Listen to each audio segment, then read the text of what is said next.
Next in the news, Ben Roberts-Smith has left Australia, spotted in Bali less than 24 hours from the judgment in his war crime defamation battle. Breaking news on an unfolding emergency at Riverwood, a toddler found dead. Why the pension age might have to be raised to 70, rewards points and hundreds of dollars off your bill, winter incentives to switch power providers.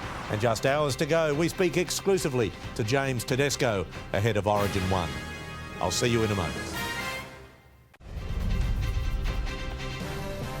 Tonight, emergency in our southwest, the body of a little boy found at Riverwood, a man in a critical condition. An elderly couple terrorised by thugs inside their Carlton home. How they outwitted their attackers. Blunt advice from the RBA boss to all Australians. Work harder and spend less as inflation climbs further. Ben Roberts-Smith has left Australia, spotted in Bali on the eve of the judgment in his war crime defamation battle. New schools for Sydney's booming northwest as classrooms bulge at the seams. And the excitement is brewing ahead of Origin 1. James Tedesco tells us his key to victory. This is 9 News with Peter Overton. Good evening. We begin with breaking news out of Sydney's southwest tonight, where a 3-year-old boy has died and a man is in hospital following a stabbing. 9 News reporter Ruth Wynne-Williams is at Riverwood for us. Ruth, what can you tell us? Pete, we have just seen a 45-year-old man removed from this scene at Riverwood by ambulance. He's travelled to St George's Hospital with a police escort tonight under lights and sirens. It is understood that man has critical stab wounds. This large police response was triggered here around 4 p.m. by a concern for welfare call. Pete, a 3-year-old boy is dead. It is understood police are not looking for anyone else right now. Pete? All right, Ruth, thank you.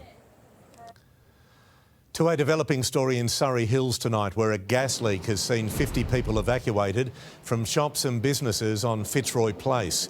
Crown Street is currently closed. Emergency workers are on site. Locals are being told to avoid the area. Now to a story that beggars belief.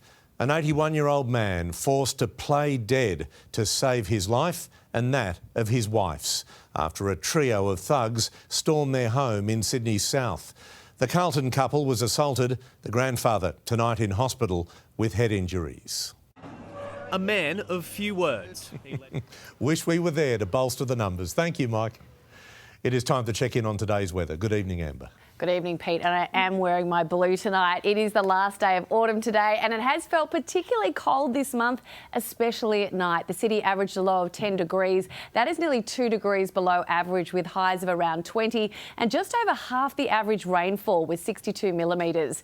In our west, nights fell to just 6 degrees with highs right on average around 21, and it has been very, very dry, just 5 millimetres of rain. Today, the city hit 21 degrees under partly cloudy skies and warm northwesterlies, the west dipping to a chilly 4 degrees before reaching a top of 21. Enjoy the blue skies. There is some rain coming. I'll have the full forecast a little later, Pete. Amber, thank you. Fire erupts at Londonderry. It starts with a heater, then takes over the entire room. Why firefighters hope seeing this will save your life. The one-stop health hub now open near Zetland. How it will link Sydney-siders with specialists for diabetes, cardiology and more.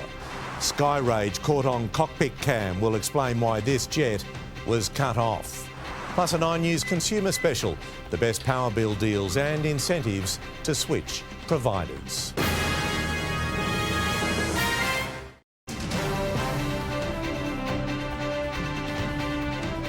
A human chain of coal protesters blocked entry to NAB Sydney headquarters this morning. For more than an hour, dozens of demonstrators can be established. Gabriella Rogers, 9 News. A 9 News consumer special. We have the best winter power bill deals and incentives worth switching providers for. Would you like to work until you're 70? We'll tell you why the pension age could rise even higher after sport. James, of course, is in Adelaide, and it's not long now, my friend, until Origin 1 kicks off. Good evening to you, Pete. After a fascinating build-up, Game 1 is fast approaching. And coming up, James Tedesco exclusively reveals the key to a Blues victory here in Adelaide tonight.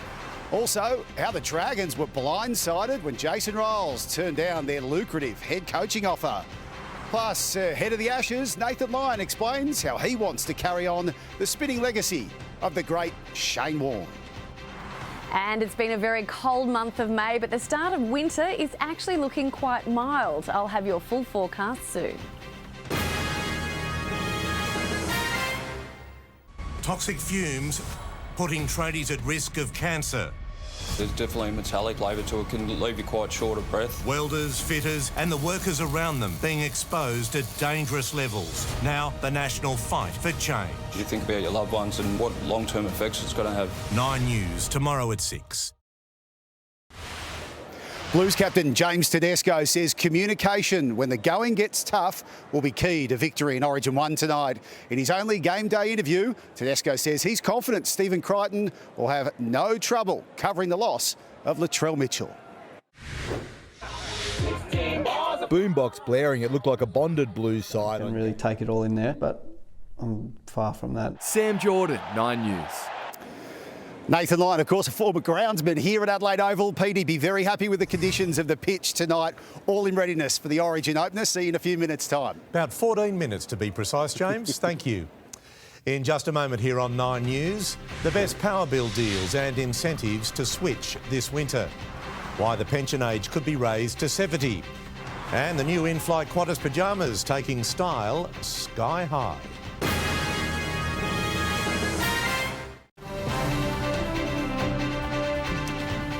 With electricity prices rising up to 25% from July 1 for some customers, now is the time to secure a better deal.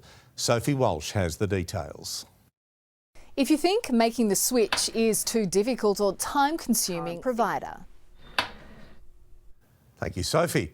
Qantas business class on the Sydney to New York run will now look even classier, thanks to some new long-haul pyjamas created by Aussie designer Rebecca Valance.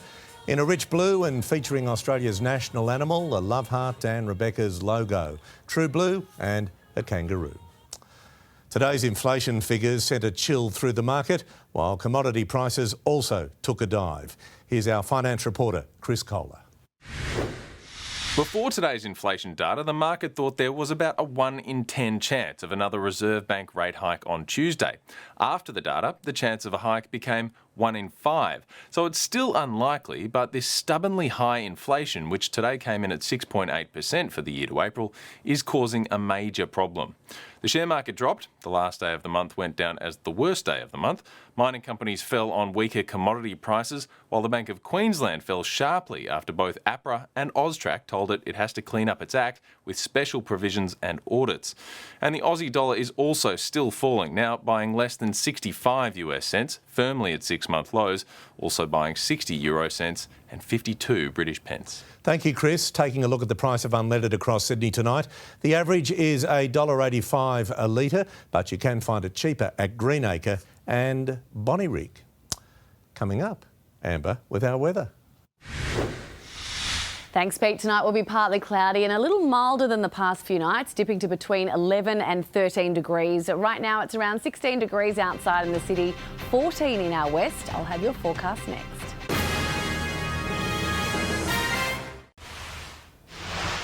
It was a partly cloudy day, warm northwesterlies helping to make it a little bit warmer than the past few days, and it has been a gorgeous evening trip for ferry commuters. Orange skies lighting up the Harbour Bridge on the approach to the city a little earlier. Today it was a touch warmer than average, 21 to 22 degrees right across our west, 20 degrees in Terry Hills and 21 the top in Gosford and the city. It has been mainly fine across New South Wales today, cloudy across inland areas, just a few isolated showers around the Riverina. Well, it may have felt like winter arrived early this year, but if we look at the climate stripes since the mid-1800s, the blue represents cooler years and the red ones represent warmer ones. So while our nights were definitely colder, our days were actually half a degree warmer than average. average. Let's take a look at tomorrow, and a front over southern WA will cause showers while a high will keep most of New South Wales dry. Brisbane heading for a sunny day, partly cloudy and 18 in Canberra, with a shower or two for Melbourne, Hobart and Adelaide. Most of New South Wales will be fine tomorrow, mostly sunny skies in the north, just a few clouds around in the south, and it will be several degrees warmer than today. And it might be the first day of winter tomorrow, but Sydney will actually feel much milder than the past few weeks. It will be mostly cloudy to start the day. That cloud will start to clear tomorrow afternoon with light winds. We're heading for tops of 22 to 24 degrees right across our western suburbs, including Kellyville, Liverpool and Campbelltown. 22 on the way for Terry Hills and Cronulla, with a top of 23 in Gosford and the city. Let's take a look ahead, and Friday and Saturday will be partly cloudy. We're heading for tops of 21 to 22 degrees. Then a cold front will move through, and that will bring cooler weather and a few showers on Sunday, and that will last into early next week. In our west, Friday will be fine, 21 degrees. It should warm back up to 23 by Saturday, a cooler 20 with showers on Sunday. Those showers continuing next week. Tuesday looking like the wettest day at this stage, and milder nights too, ranging from 8 to 12 degrees. So it might be the start of winter, but thankfully it won't be as cold as we felt for the past few weeks, Pete. Amber, thank you. Stand by, State of Origin 1 is next. That is 9 News for this Wednesday. I'm Peter Overton. I hope you have a good evening. From all of us, good night.